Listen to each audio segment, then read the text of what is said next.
Yes, sir. She not taking any medications. Okay.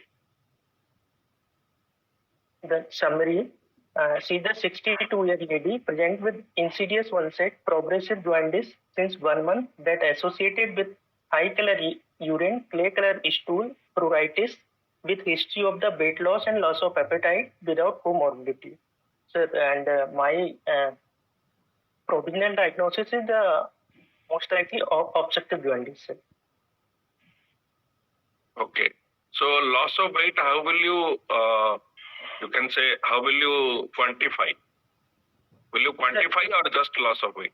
Sir, non-quantified exactly how much this she did not measure, sir, how much weight she lost, but she telling that loosening of the clothes and other things. So she feeling as compared to. That's okay, but will you be doing any quantification and is it relevant?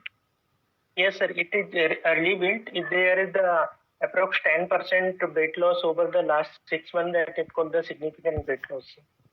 Correct. So significant weight loss is important, and it is 10% in 6 months, yes, or yes, sir. gross weight loss in 1 month, which whenever you have short duration, because 6 months is when you have yes, disease which are progressive and gradually getting loss of weight. But sometimes yes, if there is acute loss of weight within 1 month, that is also very significant. Yes, sir.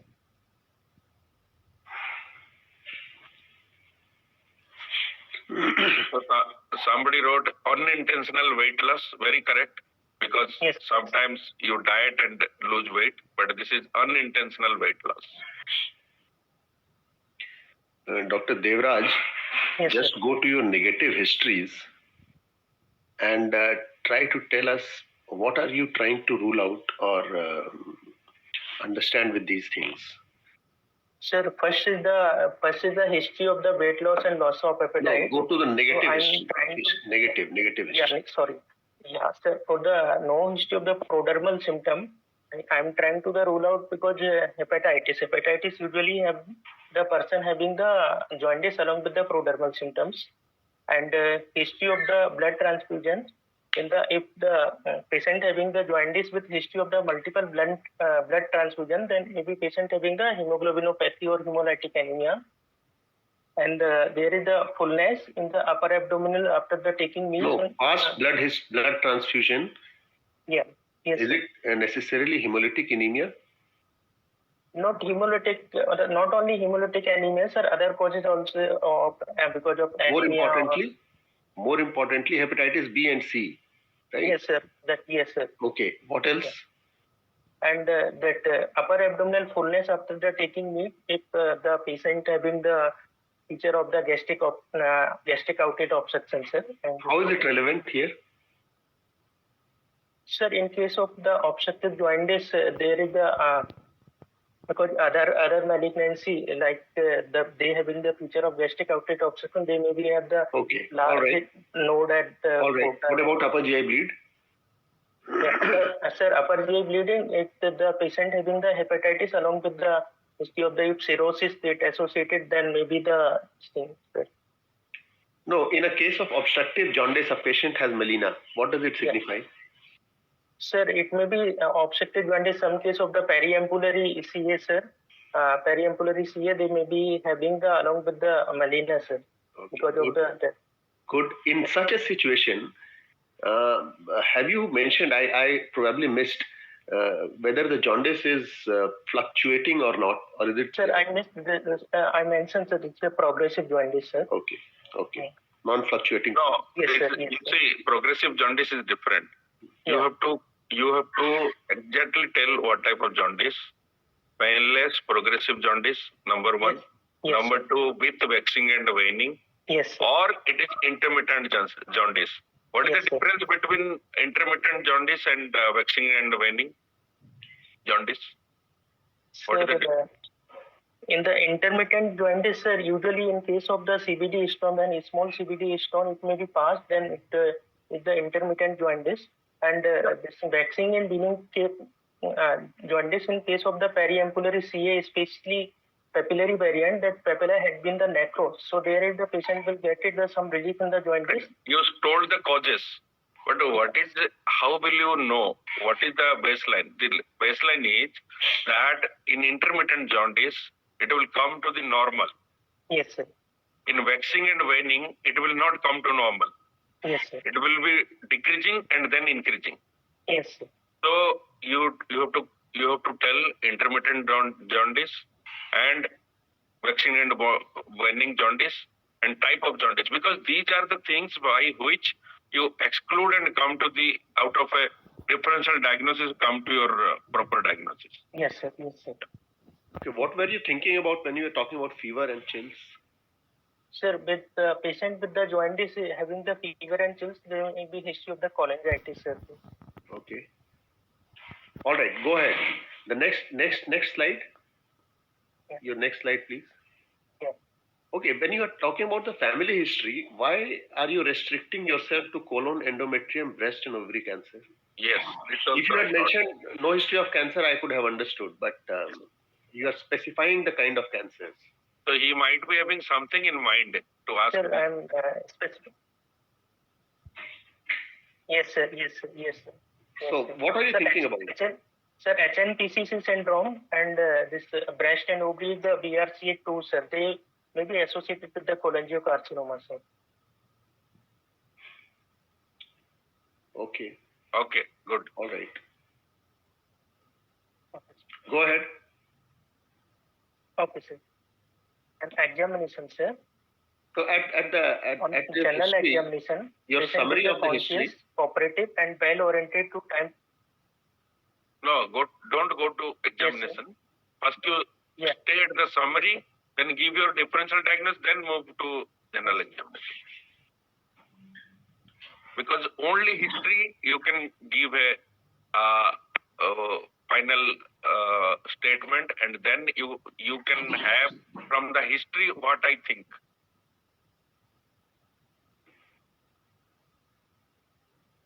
So you wrote obstructive jaundice. It's okay. Yes, then sir.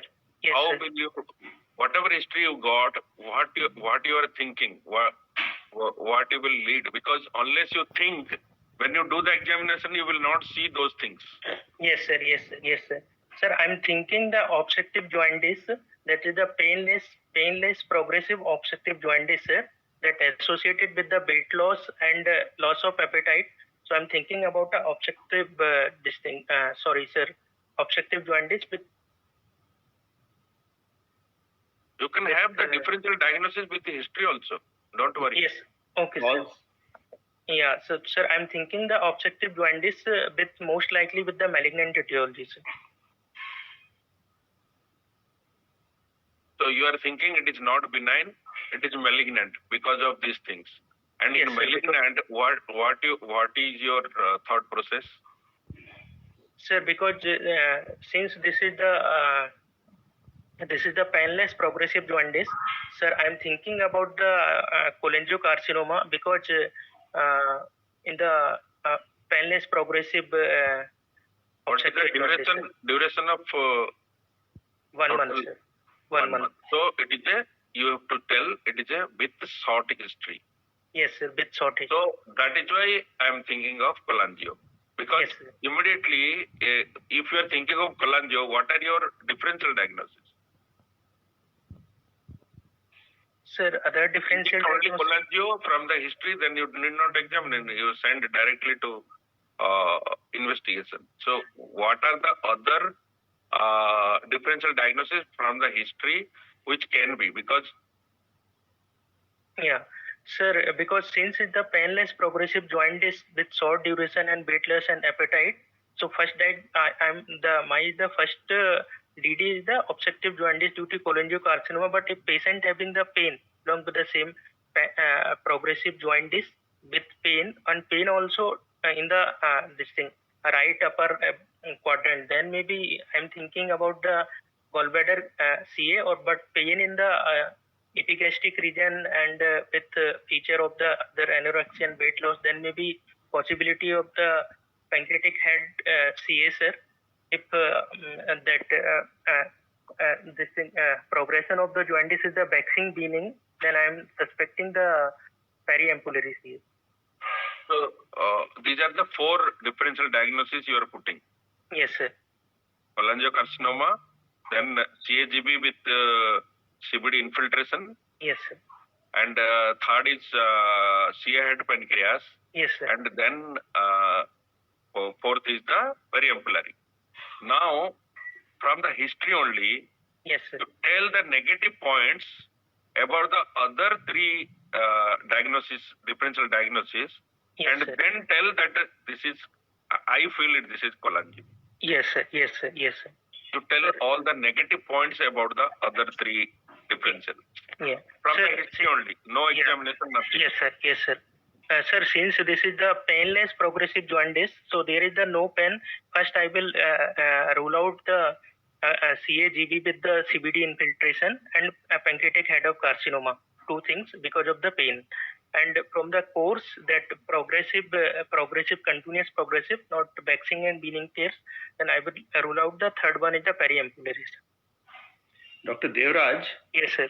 I think it is very, very dangerous to come to a first diagnosis of a cholangiocarcinoma in an obstructive jaundice. What is the most important feature of a pancreatic head malignancy? Textbook feature. Painless progressive jaundice. Yes, sir. Pain happens in a head pancreas only when it becomes advanced and infiltrates into the retroperitoneum or into the autonomic nerves. Yes, sir. Right. So Yes. I would be very, very skeptical of giving a cholangiocarcinoma as a first diagnosis. You stick to obstructive jaundice because of malignant cause. That's okay. Yes, That's sir. it. And Yes, then sir. you can say that yes, the malignant causes that causes jaundice are these. Yes, Are sir. gallbladder cancers, are pancreatic head cancers, are cholangiocarcinomas, are ampullary cancers. Yes, sir. Right. Yes, But sir. I don't think, because cholangiocarcinoma is the least common among these 4. Yes, sir. Yes, sir. So Yes, sir. if you go by the what is your case, we also don't know. But Yes, sir. going by the frequency of or incidence wise, then cholangiocarcinoma will come at the last actually. Yes, sir. Yes, sir. So you give all the 4, you can say these are the positive, negative, but Yes, sir. I will go for the examination and investigation. Yes, then sir. Yes, sir. I will give my Yes, probable provisional diagnosis. Yes. probable diagnosis. So this way you have to answer. Yes, sir. Yes. Yes. Be as open as possible at the history and examination stage, right? The only thing Yes. I wanted to know at this point is that why it is not intrahepatic. Because you see cholestasis is there. Yes, sir. that is Yes, why sir. jaundice is there. Yes, sir. Now, Yes, sir. cholestasis can be intrahepatic, can be Yes, sir. extrahepatic. Yes, So sir. what are the points whatever points you told are all extrahepatic? Sir, intrahepatic cholangio is morely. No. I am talking of intrahepatic cholestasis. Yeah. How will you rule out intrahepatic cholestasis? What are the points not in favor? Not in So favor. yes, sir. That clay color stool is the not favor in the intrahepatic cholestasis. Correct. More? Anything more? Yeah. Yes. Go ahead What with are your the causes? examination. Very simple. What are the causes of intrahepatic cholestasis? Causes of the intrahepatic cholestasis, sir. It is sometimes due to drug induced, sir. Some drug will Yeah. cause the Number 1 is intrahepatic. viral hepatitis. Yeah. Number 1 is the Okay. viral hepatitis. Viral hepatitis, so prodromal symptoms. They will Yes, be sir. having fever, this, that. So all viral features. Number Yes, 2 is drug induced. Drug Yes, induced sir. is a big list. Yes, sir. Drug induced hepatitis. Yes, sir. Number 3 is sclerosing cholangitis. Cholangitis. Yes, sir. So but none of the features are there. So if the teacher asks, it is obstructive jaundice. Yes, sir. Okay, it is okay. But how will you rule out intrahepatic cholestasis and extrahepatic? Whatever you told, malignant, everything is fine. Yes, But sir. this might be one point asked, and you have to clarify. Yes, sir. Yes, sir. Shall I proceed, sir? Yeah, please go ahead. Please. On general examination, sir, patient is a conscious, cooperative, and well-oriented in the time-place person. ECOG performance is the 0, sir. BMI 26 kg per meter square. Patient is the afebrile, pulse 76 per minute, regular. Blood pressure 130 by 70 mm Hg in the right arm in supine position. Respiratory system, air entry bilateral, clear and equal. On CBS, S1, S2 present.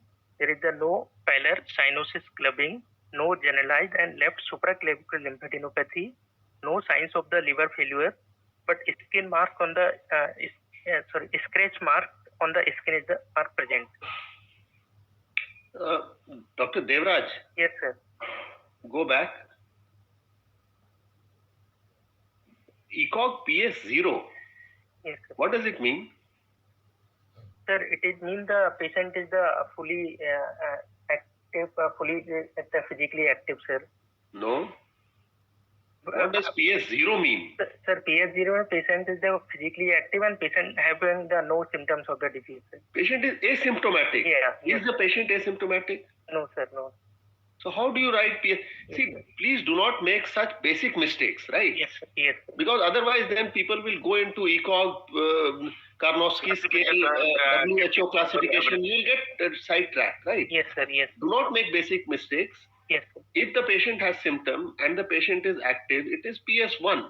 Yes, sir. The PS1. The liver PS0. Correct. Yep, PS0 is when the patient has an incidental diagnosis because of some other reason. Yes, sir. Yes, Right. sir. This is PS1, sir. Yes. Okay. And when you say signs of liver cell failure, be prepared. Yes, I'm sir. not going to ask you the signs right now, but somebody may ask. Yes, Be sir. prepared of signs of peripheral signs of liver cell failure. Yes, sir. Better Yes, word sir. is the peripheral signs of liver cell failure. Yes, sir. Yes, sir. Okay, go ahead. Sir, on local examination, sir, abdomen. On inspection, abdomen is not distended, umbilicus is the central and inverted, scratch mark on skin are present, sir. No scar, sinuses, nodule, dilated vein, and signs of inflammation. And respected abdominal quadrants move symmetrically and equally with respiration. No visible peristalsis, no fullness at the flank, hernial orifice and external genitalia are normal. On palpation, Did you mention about any organomegaly or something? Just do that. Either say no organomegaly or just mention no liver spleen not palpable. Acha, you are palpating now. Yes, Okay, sir. Yes, fine. The That was inspection inspection. only. Go ahead. Sorry. I'm sorry. yes, sir. Sir, there is Inspection, will you see anything else? other than above, sir. Did you miss anything? Anything around the umbilicus? Nodule, sir. Umbilicus nodule or this dilated veins. Dilated veins, very important. Because you see, you are in the history and you have just got a obstructive jaundice. Yes, So sir. still keep the mind open, never close to whatever diagnosis you have made already. Yes, sir. So keep it in mind, take everything, dilated veins around the umbilicus, whatever you have to mention. Yeah, Yes, correct. sir. Yes. On palpation, there is no local rage, temperature and tenderness, no guarding and rigidity, no fluid thrill, liver is not palpable, sir. On percussion, normal tympanic abdominal node and no shifting dullness, liver span is the 14 centimeter in the mid-clavicle line. On auscultation, normal bowel sound heard, no bruit. On summary, see the 62-year female present with the obstructive jaundice having the loss of weight and loss of appetite with scratch marks on the skin. The provisional diagnosis is the obstructive jaundice with most likely malignant etiology. I would just repeat again. Yes, In sir. your examination, please do mention organomegaly. Yes, sir. Yes, sir. Without Because see, or no lump Yes, sir. present. Did you have not mentioned? I think in yes, palpation. sir. no Yes, lump. sir. Yes, sir. Because you see, Yes. again same thing, keep the mind open. Yes, sir. If you Yes, have a GB lump, which is globular, it will be Yes, seen. sir. If Yes, there is a gross hepatomegaly, it will be seen. If there is a splenomegaly, large spleen due to portal hypertension, it will be seen. So that is why he is saying that telling no organomegaly is Yes, very sir. important. Yes, sir. No Yes. organomegaly, no lump palpable. No lump. Right? So these two, Palpable. if you mention these two things, then you have covered most of the examination in the abdomen. Yes, sir. What Yes. is the Other things are- commonest lump? What is the commonest lump you will palpate in an obstructive jaundice patient? The commonest lump in obstructive jaundice is the gallbladder. If at all you will palpate, what is the commonest lump you will palpate? How do you, Gallbladder, sir. Dr. Jyoti, thank you for GB lump. So how will you describe and what is the importance? The gallbladder may be either distended or gallbladder mass, sir. If the gallbladder is distended, then gallbladder usually in the shape of the gallbladder, sir, and it moves side to side and move along with the respiration also, sir. But usually they soft to firm in the consistency. But if gallbladder mass we felt, then it hard in consistency. It doesn't move side to side, and but may move with the respiration. So both have the different significance, sir. What is the significance of a dilated gallbladder palpable in a obstructive jaundice patient? Yeah. Sir, if the distended gallbladder present in case of obstructive jaundice, then cause of the jaundice is the most likely below the junction of the cystic duct with this thing, common hepatic duct. But if gallbladder is not palpable, then possibility it may be higher obstruction. Obstruction is the higher. Sir. Correct. So that is anatomical. What is the some law is there? Yeah, that Parvos-Sear law, sir. What is the law?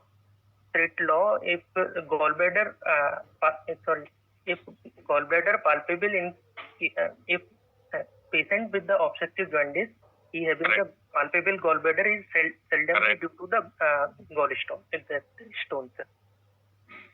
Come again? Sir, if I think some statement problem. Yeah, please. Come again. Sir, if gallbladder palpable in case of obstructive jaundice is seldomly due to the Yes. Okay. Good. In a case of obstructive jaundice, if there is a palpable gallbladder, yes. It is highly unlikely to be because of the stone disease. Yes, yes. And what are the exclusions? It's a classical undergraduate question. Yes, sir. Yes. Yes. Exclusion is one is the gallbladder mucocele. Second one is the double impacted stone. One is the Hartmann pouch. Another is the lower CBD. And so it's called as Merici syndrome. Merici syndrome. And good. Okay, how will you go now? Just proceed with your evaluation. Yeah, correct. Sir, now, sir, I will. Just hold on. Yeah. You have made a provisional diagnosis which is almost the same as that of the history, right? Yes, sir. Yes, sir. Slightly malignant etiology. Okay, yes, go ahead. Yes. Sir, I will do the next investigation is the ultrasound as an extension of the clinical examination along with the routine blood investigation and tumor markers, sir. Then I will go for the investigation to support my diagnosis. Okay, ultrasound as an extension of clinical examination. What are you trying to see in the ultrasound? Sir, in ultrasound first, I want to see the level of obstruction, sir.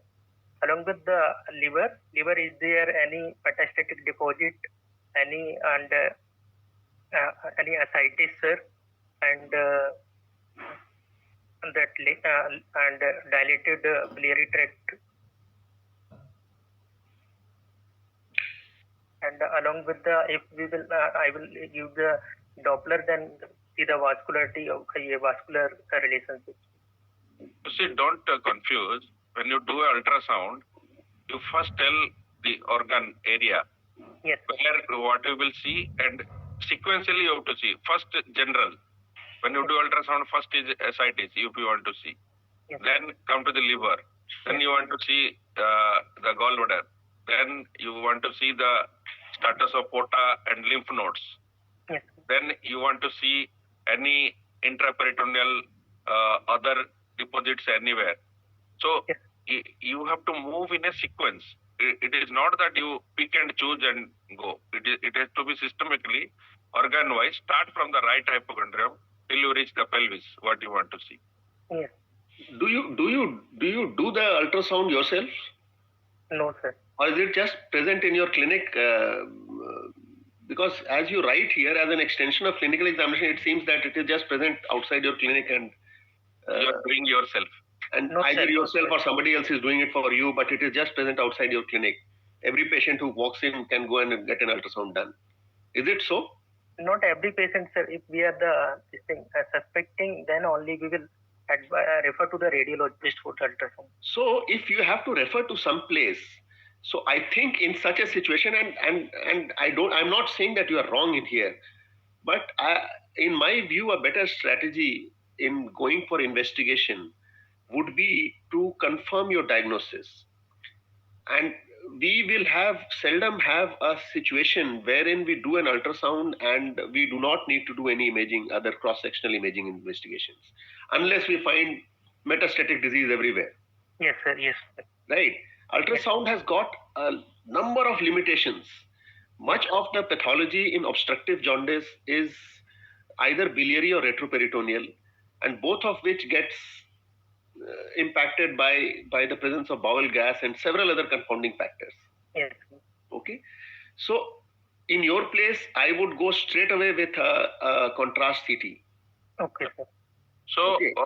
but most of the patients come with in an obstructive jaundice patient. Nobody will sit at home. He will have the basic investigation, then he will come. Actually. Yes, sir. Yes, sir. Yes, sir. They will come with the usually along with ultrasound. Even people are now coming with the PET CT directly. Yes, sir. Yes, sir. Yes. Yeah, continue. Okay. Then, sir, routine investigations and tumor markers. And routine investigation is the complete blood count, LFT, RFT, serology, chest X-ray. In tumor marker, CA19.9, serum alpha fetoprotein, and serum CEA. Can you elaborate a little more about the liver function test? Sir, I will. Sir, in the This patient LFT was done. Now you can describe that only. yes, sir. Yes, sir. This patient having the sir albumin is the 4 and alkaline phosphatase 391, sir, and SGPT 162, SGOT 110, total bilirubin 9.5, and gamma glutarate transferase is the 230, globulin 2.8, direct bilirubin 8.6, and total protein is the 6.8, sir. And prothrombin time 11.9 seconds, INR 1.1, HB 11.4, serum creatinine 1.02, and the tumor marker only they had the CA19.9 is the 234 and serology is the negative. Sir. What serology did you do? Sir, hepatitis. Viral serology. Yeah, viral hepatitis B, C, and this thing HIV. Sir. Okay. All right. Go ahead. Then ultrasound, sir. Their ultrasound finding. What is the relevance of CA19.9? Sir, usually in case the CA19.9 is the more significant when the obstructive, in case of obstructive jaundice, then obstruction has been the relief. But the baseline, it will tell about the baseline value. But if very high level of the CA19.9 more than 1000, then more likely suggesting of the malignancy only, advanced disease. No, the proportionality here that high levels of CA19.9 more than 1000 etc. may suggest an advanced malignancy is true. Yes. But that is when your jaundice is relieved. Yes. In the presence of obstructive jaundice, these levels are not that important. Yes. We do not make any decision based on these levels. Yes, sir. So if you say CA19.9, you have got it as a baseline investigation. Yes. And you may like to repeat it after the jaundice is relieved. Yes, sir. Yeah, the jaundice has been come down. Okay, go ahead. Okay. And then, sir, ultrasonographic finding. Liver is the mild enlarged with increased echo texture. There is a 3.1 into 1.5 centimeter isoechoic lesion at confluence of the left and right hepatic duct involving the upper CBD and gallbladder collapse with the multiple calculi. Sir, patient comes with the MRI and MRCP, sir.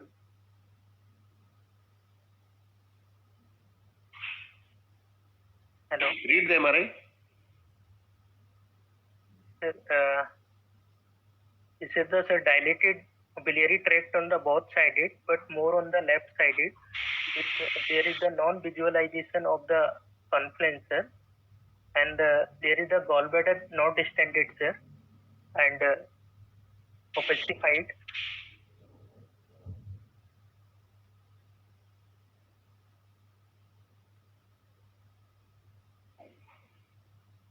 What else? What else? What else will you see?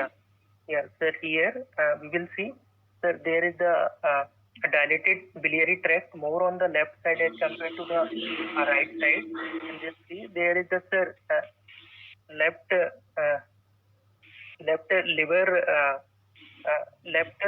left liver lobe, sir, atrophy with compensatory relatively right liver lobe atrophy, and there is the suspicious lesion is near to the left portal vein, sir, but and we will see there is no other deposits in the liver, sir. There is no ascites and sir, no portal lymph node, sir. So what you are saying is that there is there appears to be a defect. Yes, sir. A mass Defect, yeah, more likely in the hilum. Yes. In the hilum, and that has probably gone into the left-sided portal vein, which you are not sure. Yes, sir. With some atrophy of which side you said? Left side, sir. Left-sided atrophy. What else do you want to see here that will aid you in making a decision? Sir, here, sir, I want to see there is any metastatic deposit in the liver. There is no metastasis. Yes, sir. Locally. I want to see. I want to see ascites. No. Yeah, locally. What is saying is around the tumor. What you will see. So you have seen that there is a tumor at the hilum. Okay. Yes, sir. You have seen that there is an atrophy of the left lobe. There is a possible involvement of the left portal vein. Right? Yes, sir. What else would you like to see here in the MRI? You are lucky that you have got an MRI straight away. What else would you like to see here? Somebody has already hinted in the chart actually. Sir, I want to see that extension of this thing is it this thing right lobe biliary tract dilated or not, sir? Okay, dilatation how much is one thing. Dilatation, okay. The IHBR is not as dilated as the left, but it is still dilated. Yeah, sir. I want to that relation. Yeah. More importantly, yes. Yeah. More important that portal vein, sir. It is. I want to see it is only limited to the mainly left branch only, or it's going to the involving the main branch. Main portal vein involvement. Anything else? Yeah. Portal lymph nodes, sir. Lymph nodes, okay. Vascular anatomy and complete vascular involvement. You are telling the vein where is the artery. Yes, sir. Yes, sir. Okay, so vascular involvement. Anything else? So, the most important thing which you would like to see here is whether the secondary bifurcation of right hepatic duct is involved or not. Because the moment you see the MRI, you should start your surgical planning also. You are not seeing the MRI only for the diagnosis. So it involves your complete analysis that what I am going to do. A patient is coming to the OPD, is hardly have 10 minutes. And you have to give an answer. So it is not that first you will make the diagnosis, then again put the MRI again to see surgical operability. It all has to be one time only. Yes, sir. Yes, sir. So, Dr. Devraj, listen. Yes, sir. Yes, sir. There is a mass in the hilum. Whenever you see an MRI, there is a mass in the hilum. It is cholangiocarcinoma unless otherwise proved. Okay? Yes, sir. Yes, sir. Now, once it is cholangiocarcinoma, you have already seen that there is atrophy of the left lobe. Yes, sir. So your left the right extended right hepatectomy is out of the picture. Yes, you cannot do. Yes, okay? Sir. Because there is an atrophy of the left lobe. Also, there is an possible involvement of the portal vein on the left side. Yes, So sir. in case you are planning for a curative kind of a surgery, Yes, it sir. has to be a resection of the left side. Yes, sir. Okay. So Yes, sir. it is only possible. Then you have to go into the contraindications of your surgical thing. Yes, sir. Apart Yes, sir. from the vascular involvement, ascites, the nodules, Yes, the sir. most important contraindication here would be if the tumor in the bile duct has extended to involve the secondary biliary confluence on the right side. Yes, sir. Yes, sir. Contralateral side secondary biliary radicals involved. On the Yeah, right then side. that is Yes, the sir. end of the story. You can't operate actually. Yes, sir. Okay. Yes, sir. Yes. This is a very, very important. And on this, a bismuth classification is based. Correct. Sir, Okay. this is based on the MSKCC classification and Yes. So there are several classifications of the biliary tract malignancies. yes, sir. Yes, sir. And Yes. all of which will have secondary biliary radicals, secondary biliary confluence involvement there. Yes, sir. Whether you go to MSKCC or whether you go to whatever you follow. Yes, You sir. follow Yes. MSKCC, please mention what is it? Yes, What sir. is the classification? What is the classification of biliary? Sloan-Kettering classification. Sir, one is the MSKCC classification, Blumgard classification, and MSKC classification is the one, sir. There is the involvement that that hilar cholangiocarcinoma involving the confluence with dilatation that involve extending up to the ipsilateral secondary biliary radical. Yes. The two is the then involving the confluence with extending up to the ipsilateral secondary biliary radical plus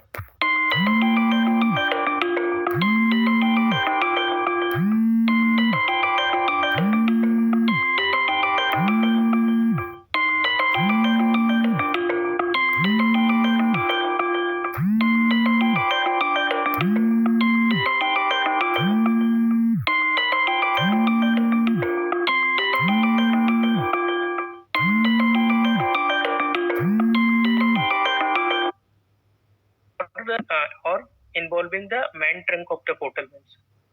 Good. So you see, in all the classifications, you will find secondary biliary confluence, secondary biliary confluence. Yes, So sir. whenever you read a MRI, please make an effort to look into the confluence and then into the secondary biliary confluence on either side. Yes, yes. Go ahead, please. So when you describe, Yes. once you write, you say that these are the gross things that we see. Then you straight away come to the ductal structures, then the vessels, artery, vein. So in that you are completely clear that in the classification where it fits, type of cholangio and everything is because you are doing the investigation to prove the local site, how much it is involved, and the type Yes. of cholangio and what you are dealing with. So that Yes, has sir. to be clear. Yes, sir. So is that involved on the right side, the secondary biliary confluence? Not, sir. It's not involving. So secondary biliary confluence is clear. Okay. Yes, sir. Yes, sir. Okay. Now go ahead.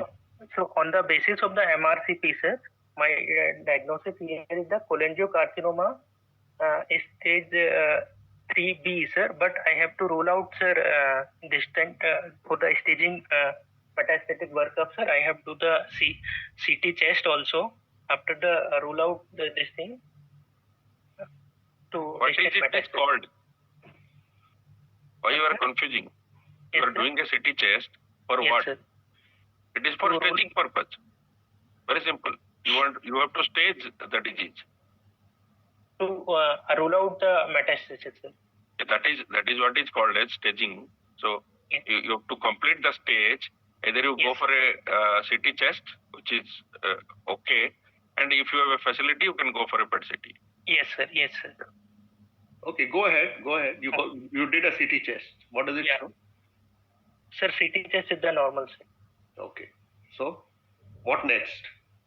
Next, sir, then Now you have made your diagnosis. What is your diagnosis now? this is the, sir, cholangiocarcinoma type 3B, sir. Okay. What I you hope told? Type 3B, sir. 3B. Okay, good. Okay. I Then, hope you would be clear about the types, typing, right? yes, sir. Yes, sir. Okay. Yes, sir. Go ahead now. So then, sir, I will assess the future liver remnant by the CT volumetry. Then I will plan for the surgery, sir. So yes, in general, your answer is correct. In this patient, it may not matter because Yes, the left lobe is anyway atrophic, and with an atrophic left lobe, the patient's liver function is fine. Yes, sir. Other than the jaundice and related things, it looks okay. The albumin is okay. The prothrombin time is okay. Okay, go ahead.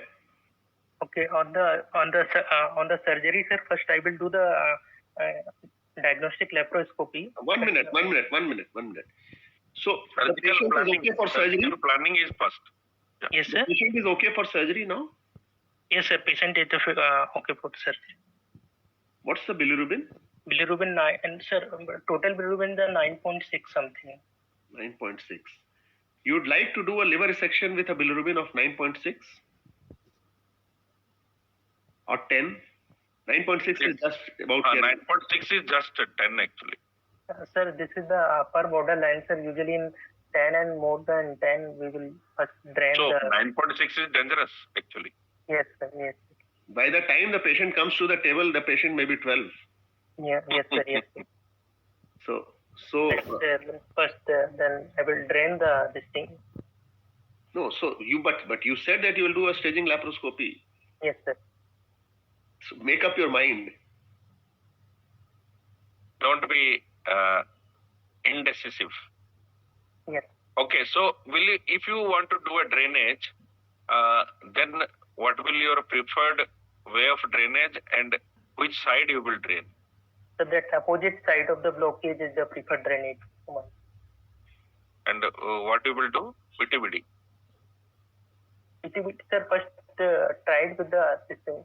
ERCP. ERCP is not feasible, then PTBD. Is it very easy to do? That is why I asked this question. Is it very easy to do a ERCP and find the drainage? Very easy in cholangio? Not easy, sir. Not easy. So what is the preferred method? Or will you attempt a ERCP and then you think of PTBD or directly for PTBD? Very simple question. Directly for PTBD.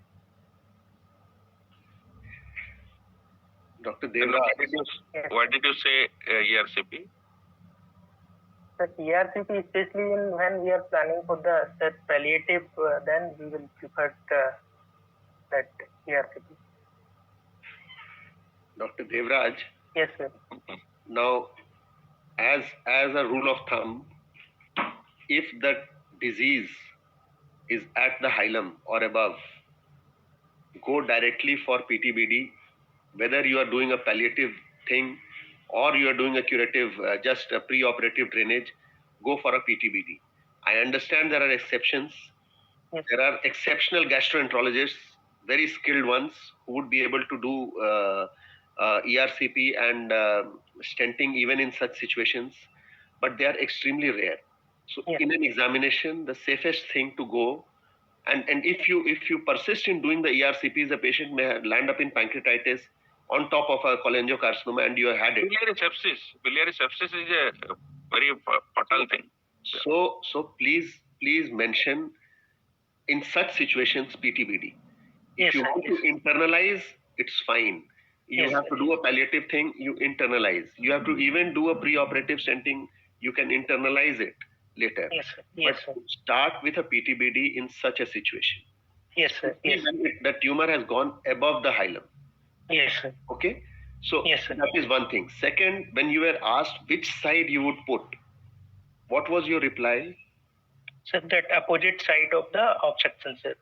What do you mean by opposite side of obstruction? Sir, here is the more in the mainly disease involving the left side. So I will put the that PTBD first drain the right side, sir. Your answer is absolutely correct, but a better way to put that answer is we will do a PTBD on the side in which the liver will be preserved in the next surgery. Yes, sir. Yes.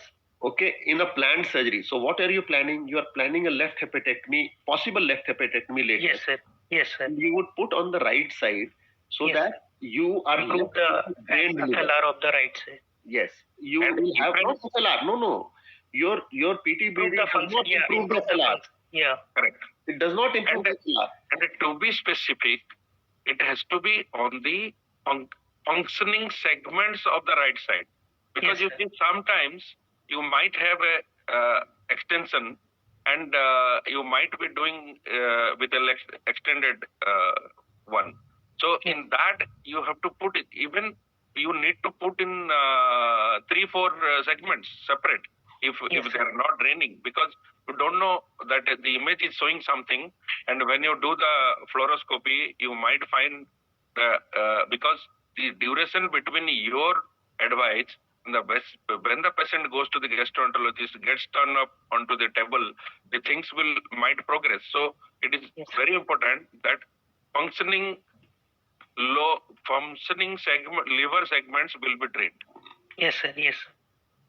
Now, somebody asked a question in the chat: role of biliary drainage in obstructive jaundice, whether in head of pancreas or cholangiocarcinomas. How do you differentiate that?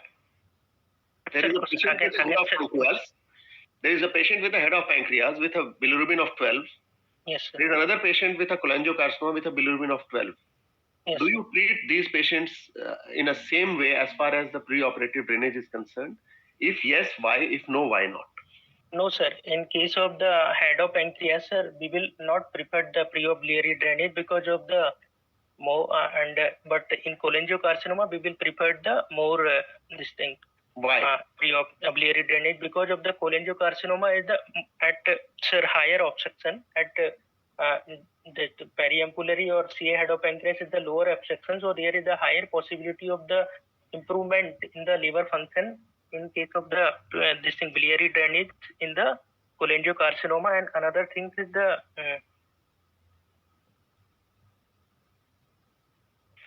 Your answer yes, no is correct. Answer Correct. yes, no is correct, but the reasoning is wrong. Little more explanation is needed. The reasoning is not correct.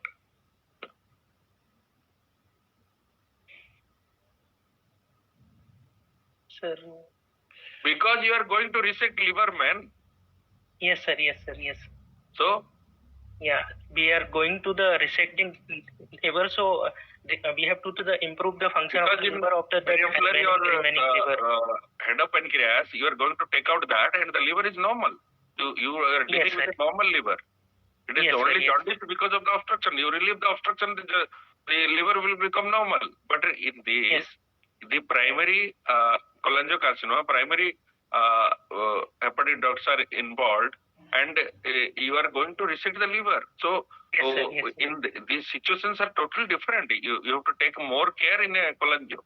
So, Yes, sir. Yes, sir. so for the students, the way to go about it is, in case of a head pancreas malignancy or a periampullary tumors, the role of biliary drainage is selective only when there is a cholangitis.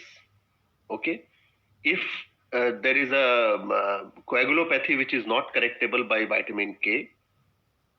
Okay, in such situations you would go, or if the patient is nutritionally compromised to an extent that you cannot plan surgery, a major surgery in that patient, the albumin is low, you want to buy time, so you do a drainage procedure, and then we operate after a few weeks, after 4 to 6 weeks. That is in case of periampullary and head malignancy. Yes. If we do stenting indiscriminately in such situations, the chances of post-operative biliary sepsis is high. Yes. Okay, so that's the reason why we do not do it indiscriminately. Whereas in case of a cholangiocarcinoma, hilar cholangiocarcinoma, where a major liver resection is being contemplated, whether right or left, the mortality, the post-operative mortality is about 15% if the the bilirubin at the time of surgery is more than 10, or sometimes 8, people say. Right, Yes. more than 10, the post-operative mortality is around 15%, which is not acceptable. So for this reason, you want to reduce the bilirubin to a manageable level before you go ahead with surgery. Yes, sir. What is that manageable level? Some people say 6, some people say 3. 5. That's okay. I mean, you do a PTBD, wait for 2 weeks, and then go ahead with surgery.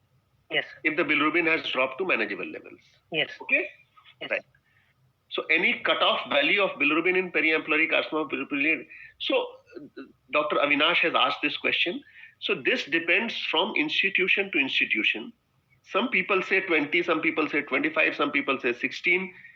There is no actual limit. There is no cutoff limit for draining a patient of periampullary carcinoma.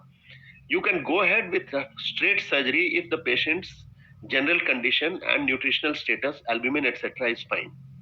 It just so happens that a patient with high bilirubin also has low albumin. And therefore, we are constrained to do a drainage in order to buy time to improve the nutrition. And that happens. And that is the reason why we do a stenting in a patient of ampullary or pancreatic head malignancies with very, very high bilirubin. But that is not, if it is normal, you can still go ahead with I have operated in 42 bilirubin we have operated in head malignancies. But that's not true for hilar cholangiocarcinomas. You should not go ahead with surgery, straight surgery, if your bilirubin is more than 8 or 10. Okay, go ahead, Devraj. Yes, sir. Sir, then first I will this biliary drainage. After the biliary drainage, when the bilirubin level is 3, sir, less than 3, and after 2 to 3 weeks, sir, and then I will decide for the surgery, sir. At the time of the surgery, first I will put the scope to the diagnostic laparoscopy to rule out the any peritoneal deposits and others. Then proceed for the surgery. And my surgery will be, sir, left hepatectomy plus caudate lobectomy plus lymph node section that involving the hilar lymph node, common hepatic lymph node in the hepatico-duodenal ligament with hepatico-jejunostomy.